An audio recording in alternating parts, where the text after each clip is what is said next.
నమస్తే, welcome to our channel. నేను మీ పద్మావతి. ఈరోజు మనతో పాటు సీనియర్ జర్నలిస్ట్ భరద్వాజ్ గారు ఉన్నారు.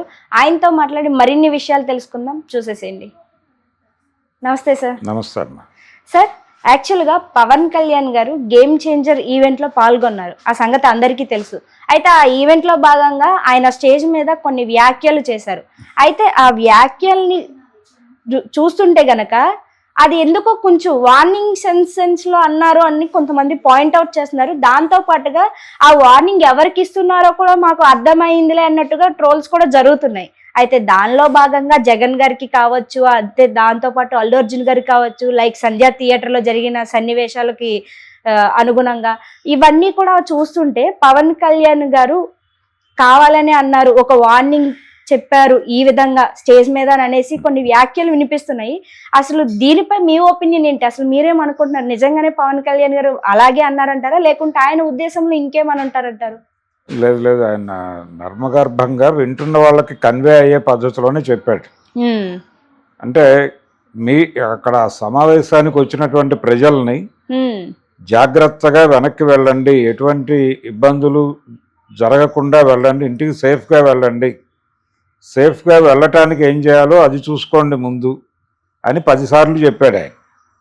చెప్పి మీరు ఇంటికి క్షేమంగా చేరిన తర్వాత నాకంటే పెద్ద వయసు వాళ్ళు మీ ఇంట్లో ఉంటే వాళ్ళకి నా ఇవి చెప్పండి, నా ప్రణామాలు చెప్పండి, మీ ఇంట్లో పిల్లలు ఉంటే వాళ్ళకి నా అభినందనలు చెప్పండి. ఇలా ఈ పాయింట్ మీద ఎక్కువసేపు మాట్లాడాడు ఆయన కేంద్రీకరించి. మాట్లాడటం వలన మనకి అర్థమయ్యేది ఏంటంటే సేఫ్గా, అంటే ప్రజల క్షేమం, మన సభలకు కానీ మన సినిమాలకు కానీ వచ్చేటువంటి ప్రేక్షకుల ప్రజల సేఫ్టీ అనేది మనకు చాలా ముఖ్యం. వాళ్ళు జాగ్రత్తగా ఉండాలి అని అనుకోవాలి మనం. అలా అనుకోకపోతే ప్రమాదాలు జరుగుతాయి. కాబట్టి కాన్షియస్గా ఉండాలి. మనం పబ్లిక్ ఫిగర్స్ని, మనం పబ్లిక్లోకి వచ్చినప్పుడు మన చూడటానికి చాలామంది వస్తారు. వచ్చినప్పుడు వాళ్ళతో ఎలా వ్యవహరించాలి అనే దానికి సంబంధించి మనకి ఒక ప్రొసీజరల్ కోడ్ ఉండాలి. అది లేకపోతే చాలా గందరగోళాలు సంభవిస్తాయి. ఇలా నడిచింది వ్యవహారం. ఇది మొత్తం కూడా సంధ్యా థియేటర్ ఇన్సిడెంట్ నేపథ్యంలోనే మాట్లాడినట్టుగా అర్థమవుతుంది. అవును. అందుకని ఆయన స్ట్రైట్ అవే అల్లు అర్జున్కి వార్నింగ్ గానే చెప్పుకుంటున్నారు. ప్రపంచం అంతా అదే నడుస్తుంది. అలాగే ఇంకొక టాపిక్ మాట్లాడాడు ఆయన.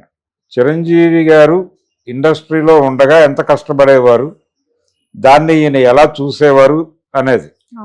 నేను సోఫాలో పడుకునేవాడిని, ఆయన వచ్చేవాడు, షూటింగ్ నుంచి కాళ్ళు వాచిపోయేవి, ఆ కాళ్ళు నొక్కి కొంత సేవ చేసి రుణం తీర్చుకోవాలనుకునేవాడిని నేను. మా అందరి కోసం ఆయన ఇంత కష్టపడ్డాడు, ఆయన కష్టమే ఈ రోజున మమ్మల్ని పెంచింది. నేను ఇలా ఉప ముఖ్యమంత్రిని అయ్యానన్నా, లేకపోతే రామ్ చరణ్ గ్లోబల్ స్టార్ అయ్యాడన్నా, మా అందరి ఎదుగుదల వెనకాల చిరంజీవి గారి కష్టం ఉంది అనేది చాలా కొంచెం హృద్యంగా చెప్పే ప్రయత్నం చేశాడు ఆయన. ఈ ప్రయత్నం చేయటం అంటే మా అందరి ఎదుగుదల వెనకాల చిరంజీవి అనేటువంటి ఒక వ్యక్తి ఉన్నాడు అనేది ఎస్టాబ్లిష్ చేస్తూ ఆయనకి ఎప్పుడు మేము కృతజ్ఞులై ఉంటాము అని చెప్పడం. ఈ చెప్పడం వెనకాల టెక్స్ట్ ఏంటంటే ఆయన ఉద్దేశం. అల్లు అర్జున్ ఎక్కడా కూడా ఎవరి ప్రస్తావన చేయడు, మానేశాడు. గతంలో చేసేవాడు. ఆర్యా టైంలో ఆయన డాన్స్ మీద మాట్లాడినటువంటి వీడియో ఈ మధ్య వైరల్ అయింది. ఆర్యా డాన్స్ మీద ఆయన చిరంజీవి గారు లేకపోతే మేము ఎవరూ లేము అవన్నీ మాట్లాడాడు అల్లు అర్జునే. ఇప్పుడు మాట్లాడటం మానేశాడు. ఈ మానేయటం వలన జరుగుతోంది ప్రమాదము. ఇదంతా కూడా ఎందుకు అంటే ఆయన ఆ మధ్య ఒక ట్వీట్ చేశాడు పవన్ కళ్యాణ్, కలిసి ఉంటే కలదు సుఖము అని. అందరం కలిసి ఉంటే, ఐక్యంగా ఉంటే చాలా బలం ఉంటుంది, విడిపోతే ఏముండదు అని ఒక ట్వీట్ చేశాడు. ఏది తన అరెస్టు గొడవ జరుగుతున్నటువంటి సమయంలోనే.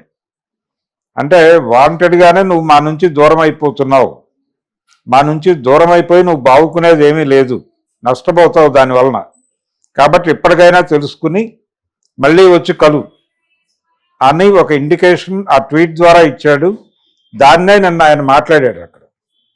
అంటే చిరంజీవి అనేటువంటి వ్యక్తి లేకపోతే మనం ఎవరము లేము, ఉన్నామని అనుకుంటున్నాం ఈ రోజున, కానీ మనని ఇక్కడ నిలబెట్టిన వాడు ఆయనే. కాబట్టి ఆయనకి మీరు ఎప్పుడూ నిరంతరం థ్యాంక్స్ చెప్తూనే ఉండాలి అనే ఒక ఇండికేషన్ ఇచ్చాడు. ఇచ్చి దాంతో పాటు రామ్ చరణ్ని విపరీతంగా పొగడ్తల్లో ముంచెత్తాడు. ముంచే క్రమంలో చిరంజీవి గారి కొడుకు అంటే మెగాస్టార్ కొడుకు అనివార్యంగా గ్లోబల్ స్టారే అవుతాడు అని చెప్పాడు. ఆ చెప్పడం ద్వారా మేమందరం ఇతని వెనకాల ఉన్నాము అనేటువంటి ఒక ఇండికేషను ప్రపంచానికి కాదు ఆయన ఇచ్చింది, బన్నీకే ఇచ్చాడు స్ట్రైట్గా. ఇలా రకరకాలుగా ఆయన మాట్లాడిన ప్రతి మాటలోనూ ఏదో ఒక సెన్స్లో అల్లు అర్జున్ ధ్వనిస్తూ ఉపన్యాసం నడిచింది అనేది ఒక వెర్షన్. దీంతో పాటు జగన్మోహన్ రెడ్డి గారి గురించి కూడా మాట్లాడాడు. ఆయన పేరు ప్రస్తావించలేదు, కానీ మా ప్రభుత్వం ముందు ఎవరూ కూడా తలలోంచుకొని దండం పెట్టి వినమ్రులై వేడుకోవాల్సినటువంటి అవసరం లేదు. అవతల వాళ్ళ డిమాండ్ జెన్యూన్ అయితే మేము డెఫినెట్గా దాన్ని కన్సిడర్ చేస్తాము అని చెప్పాడు ఆయన. టికెట్ల రేట్ల పెంపు ప్రస్తావన తీసుకొచ్చి, టికెట్ల రేట్ల పెంపు కోసం గతంలో అంటే వైఎస్ జగన్మోహన్ రెడ్డి ఉన్న రోజుల్లో చిరంజీవి, మహేష్ బాబు, ప్రభాస్, రాజమౌళి వీళ్ళందరూ వెళ్ళారు. ఆ రోజున చిరంజీవి గారి పోస్చర్ చాలా విమర్శలకు గురైంది. ఆయన చాలా వినమ్రుడై నమస్కారం పెట్టి, మీరు తల్లి లాంటి వారు, అందుకని మీ దృష్టికి విషయం తీసుకొస్తున్నామని మాట్లాడాడు. ఆ మాట్లాడటం అనేది చాలా అవమానకరంగా చాలామంది మాట్లాడారు. పవన్ కళ్యాణ్ కూడా మాట్లాడాడు అప్పుడే. కాబట్టి మా ప్రభుత్వంలో అలాంటివి చేయక్కర్లేదు, అంతగా మీరు మోకరిల్లి అడగాల్సిన అవసరం లేదు. మీ డిమాండ్లో నిజాయితీ ఉంటే మేము డెఫినెట్గా కన్సిడర్ చేసి దాన్ని సాల్వ్ చేస్తామని చెబుతూ వీళ్ళ డిమాండ్ని కూడా మేము సాల్వ్ చేస్తున్నాం అని చెప్పి ఇంకొక విషయం చెప్పాడు ఆయన. టికెట్ల రేట్లు పెంపు అనేది డిమాండ్ అండ్ సప్లై ఆధారంగా ఉంటుంది. ఇది కొత్త స్టేట్మెంట్ కాదు ఆయన. గతంలో Sai Dharam Tej cinema pre release event సందర్భంగా జగన్మోహన్ రెడ్డి ముఖ్యమంత్రిగా ఉన్న రోజుల్లో ఈ మాట చెప్పాడు ఆయన ఫస్ట్ టైం. అప్పటి నుంచి అదే స్టాండ్ మీద ఉన్నాడు ఆయన. అంటే డిమాండ్ అండ్ సప్లై అంటే ఏమిటి? ఒక హీరో ఇమేజ్ మీద జనాలు వచ్చేస్తారు. వచ్చినప్పుడు ఎంత రేటు పెట్టినా వాళ్ళు చూసేస్తారు సినిమా. ఇంత రేటు పెడితేనే చూస్తారు, అంత రేటు పెడితే చూడరు అనేటువంటిది లేదు. కాబట్టి వాళ్ళు డిమాండ్ చేస్తున్నప్పుడు వాళ్ళ డిమాండ్ని బట్టి ఇక్కడ సప్లై ఉంటుంది, దాంతోపాటు రేట్లు డిసైడ్ అవుతాయి అనేది చాలా చిన్న స్థాయి ఆర్థిక సూత్రం. అది కూడా తెలియదా జగన్మోహన్ రెడ్డికి అన్నాడు ఆయన. అని దాన్ని నిన్న మళ్ళీ మాట్లాడాడు అక్కడ. మాట్లాడి ఆ ప్రకారం అది తెలుసు మాకు, అంటే మా ప్రభుత్వం మార్కెట్ ఎకానమీతో ఆలోచించేటువంటి ప్రభుత్వం అని చెప్పాడు ఆయన. మేము ప్రజలు కాదు మాకు క్రైటీరియా. ఆయన ఒక వైపేమో అల్లు అర్జున్కి కాషన్ చెబుతూ ప్రజల పట్ల, ప్రేక్షకుల పట్ల బాధ్యతగా ఉండాలి అని చెప్పాడు. బాధ్యతగా ఉండాలి, వాళ్ళందరూ కూడా సేఫ్గా ఇంటికి వెళ్ళాలి అని ఒక 10 సార్లు చెప్పి ప్రజల, ప్రేక్షకుల భద్రత పట్ల నిర్లక్ష్యంగా వ్యవహరించారు ఇంతకు ముందు కొంతమంది అనే ఇండికేషన్ ఇచ్చాడు. ఇచ్చి రెండో వైపు టికెట్ల రేట్లు పెంపుదలకు వచ్చేసరికి మేము మార్కెట్ ఎకానమీ ప్రకారం వెళ్ళే వాళ్ళము, కాబట్టి ఇక్కడ డిమాండ్ ఉంది కాబట్టి మేము రేట్లు పెంచి అమ్ముకోవడానికి పర్మిషన్ ఇస్తాము. గత ప్రభుత్వం అలా చేయలేదు, వేధించింది అని చెప్పాడు. అంటే రేట్లు పెంచటం కరెక్టా కాదా అనేటువంటి చర్చలోకి వెడితే, ఎందుకు రేట్లు పెంచుతున్నారు మీరు? రేట్లు పెంచడానికి కారణం ఏమని చెప్తున్నారు అంటే, మేము ఇంత ఖర్చు పెట్టి సినిమా తీస్తాం కాబట్టి మేము డబ్బు చేసుకోవడానికి 4 రూపాయలు పెంచమని అడుగుతున్నాం. అది తప్పేం కాదు కదా అంటున్నారు. అది ఒక రకంగా చూస్తే తప్పే. ఎందుకు తప్పు అంటే, వాళ్ళు ఆ సినిమా మీద అన్ని కోట్లు పెడుతోంది కేవలం తెలుగు రాష్ట్రాల్లో డబ్బులు వస్తాయని కాదు. వాళ్ళు ప్రపంచవ్యాప్తంగా సినిమా రిలీజ్ చేసుకుంటున్నారు కాబట్టి అన్ని ప్రాంతాల నుంచి వచ్చే డబ్బులతో ఈ బడ్జెట్ వర్కౌట్ అవుతుంది అని పెడుతున్నారు. లేకపోతే తెలుగు సినిమాగానే తీసుకుంటే అంత డబ్బులు ఎందుకు ఖర్చు అవుతాయి? హీరోలకు అంతంత రెమ్యూనరేషన్లు ఎలా ఇస్తారు? కాబట్టి మనది ఇప్పుడు లోకల్ సినిమా కాదు, గ్లోబల్ సినిమా.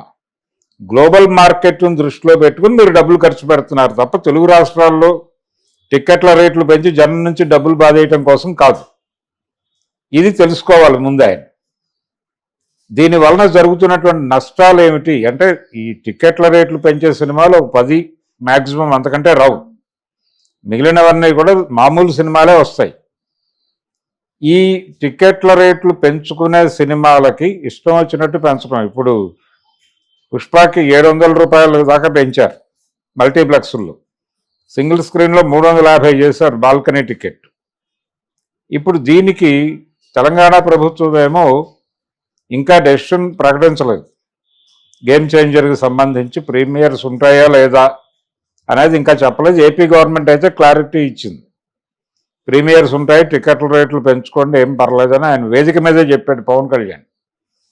ఈ చెప్పడం అనేది ఇప్పుడు అభిమానుల్ని భయపెడుతోంది. అభిమానులు అంటే ఎవరైతే హీరో సినిమా రిలీజ్ అవగానే నైట్ షోస్, మార్నింగ్ షోస్ చూడటానికి ఉత్సాహపడతారో వాళ్ళ జేబుల్లో డబ్బులు వెళ్ళిపోతాయి. అంటే వాళ్ళు ఈ 2000 పెట్టో లేకపోతే 1000 రూపాయలు పెట్టో టికెట్ కొనాలంటే ఎలా అంటే వాడి అభిమానమేమో వాడిని నిలబడినవ్వదు. థియేటర్ వైపు పరుగులు పెడతాడు వాడు. అక్కడ టికెట్లేమో భారీ రేట్లతో అమ్ముతారు. ఆ డబ్బులు సమకూర్చుకోవడానికి వాడు ఏం చేస్తాడు అనేది కీలకం. అందుకని అలా చేయటం వలన ఏం జరుగుతుందంటే థియేటర్ అనేది మోర్ ఎక్స్పెన్సివ్గా మారిపోతుంది. ఈ మోర్ ఎక్స్పెన్సివ్గా మారిపోవటం అనేది ఒక ప్రమాదం. అయితే ఈ ప్రీమియర్స్కి వాటికి మీరు 600 రూపాయలు పెట్టుకోవచ్చు అన్నారు వాళ్ళు. ఏపీ గవర్నమెంట్ 600 పెట్టుకోవచ్చు ప్రీమియర్స్కి అని చెప్పేసింది, అయిపోయింది. అంటే ఒక టికెట్ 600 కొనాలంటే ఎవరు కొంటారు? అభిమానులే కొంటారు. అంటే అభిమానులనే కోసుకు తినేస్తున్నారు మీరు. అభిమానుల జేబులు కొల్లగొట్టడానికి మీరు ఈ స్కీమ్ వేశారు. మీ మీద అభిమానం పెట్టుకోవడం వలన డబ్బులు నష్టపోవాల్సి వస్తుంది. అతను మిమ్మల్ని అభిమానించే వాళ్ళకి ఏదైనా మీరు చేయాలి, కానీ వాళ్ళని కోసుకు తినేటివి ఏమిటి అనేది ఒక ప్రధానమైనటువంటి ప్రశ్న ఈ ఎపిసోడ్లో. టికెట్ల రేట్ల పెంపుకు మేము అనుకూలంగా ఉన్నాం అని చెప్పడం వెనకాల ఆయన ఏదో పరిశ్రమను ఉద్ధరిస్తున్నాను అన్నట్టు చెప్పాడు. నిజానికి పరిశ్రమను ఉద్ధరించే ఉద్దేశం ఉంటే పవన్ కళ్యాణ్కి పెద్ద సినిమాలకు రేట్లు పెంచుకోవడానికి, ప్రీమియర్స్ వేసుకోవడానికి ఎలా అనుమతిస్తున్నారో అలాగే చిన్న సినిమాలకి మల్టీప్లెక్స్ల్లో ట్యాక్స్ ఎగ్జంప్షన్ ఇచ్చి 100 రూపాయలకి సినిమా వేసుకునే అవకాశం కల్పించాలి కనీసం ఒక షో. చిన్న సినిమాలకి అంటే 30 లక్షలు 40 లక్షల్లో సినిమాలు తీస్తూ హార్డ్ డిస్కుల్లో పెట్టుకు తిరుగుతున్న కుర్రాళ్ళు చాలామంది ఉన్నారు. ఇలాంటి వాళ్ళందరికీ ప్లేస్ కల్పిస్తూ మల్టీప్లెక్స్ల్లో ఒక షో వాళ్ళకి డెడికేట్ చేసి ఆ షోకి 100 రూపాయలే టికెట్ ఉండాలి. అలా ఆర్డర్ ఇచ్చేటువంటి అవకాశం ఉందా? అలా ఇస్తే చాలామంది కుర్రాళ్ళు ఆనందపడతారు, తమ సినిమాలు థియేటర్లో వేసుకోగలుగుతారు. సింగిల్ స్క్రీన్స్ వెళ్ళిపోయినాయి, చాలా చోట్ల సింగిల్ స్క్రీన్స్ వెళ్ళిపోవటం అనేది కనిపిస్తుంది. మల్టీప్లెక్స్లు మాత్రమే ఎమర్జ్ అయి ఉన్నాయి. సింగిల్ స్క్రీన్స్లో 70 రూపాయలకి వేసుకునే అవకాశము, 60 రూపాయల నుంచి 70 రూపాయల మధ్య అక్కడ, 100 రూపాయలకి మల్టీప్లెక్స్లోను చిన్న సినిమాలు వేసుకున్నాయి. వాళ్ళకి 600 వరకు మీరు పర్మిషన్ ఇస్తున్నారు కాబట్టి వీళ్ళకి 100 రూపాయలకు అవకాశం కల్పిస్తే, ఒక షో ఇస్తే ఈ సినిమాలన్నీ అకామిడేట్ అవుతాయి. దాని గురించి పట్టించుకోవాలి ఆయన. రెండోది, థియేటర్లు ఆడియన్ ఎన్వీగా మారిపోయినాయి. ఎన్వీగా మారిపోవటం అంటే టికెట్ల రేట్లు పెంపు ఒకటి, ఒక ఫ్యామిలీ వెళ్ళాలంటే కనీసం 10,000 ఖర్చు అవుతున్నటువంటి పరిస్థితి. ఈ పెరిగిన టికెట్ల రేట్ల ప్రకారం 5గురు పెడితే కనీసం 3,000 టికెట్లకు అయిపోతుంది. లోపల స్నాక్స్ తింటే వీళ్ళందరూ పాప్కార్న్ తిన్నా కానీ అదొక 2-3 వేలు అయిపోతుంది. ఏదైనా 6,000 నుంచి 7-8,000 వరకు ఖర్చు అయ్యేటువంటి వ్యవహారం సినిమా అనేది. అంటే సినిమాకి వెళ్ళాలంటే బ్యాంకు నుంచి లోన్ తీసుకోవాల్సిన పరిస్థితితో, లేకపోతే ముత్తూట్ గోల్డ్ ఫైనాన్స్లో ఏదైనా తాకట్టు పెట్టాల్సిన పరిస్థితితో కల్పిస్తున్నారు మీరు. ఇది తప్పు ఒకటి. ఈ తప్పు చేస్తున్నారు మీరు, డిమాండ్ అండ్ సప్లై అని. ఓకే, పైగా ఆయన ఒక మాట చెప్పాడు, ఈ టికెట్ల రేట్లు పెంచడం వలన ప్రభుత్వానికి ఆదాయం వస్తుంది, జిఎస్టీ వస్తుంది, కాబట్టి ప్రభుత్వం ప్రజల కోసం ఏదైనా సంక్షేమ కార్యక్రమాలు చేసినప్పుడు ఈ డబ్బులు ఉపయోగపడతాయి అని కూడా చెప్పాడు ఆయన. అదొక విచిత్రమైనటువంటి వాదన.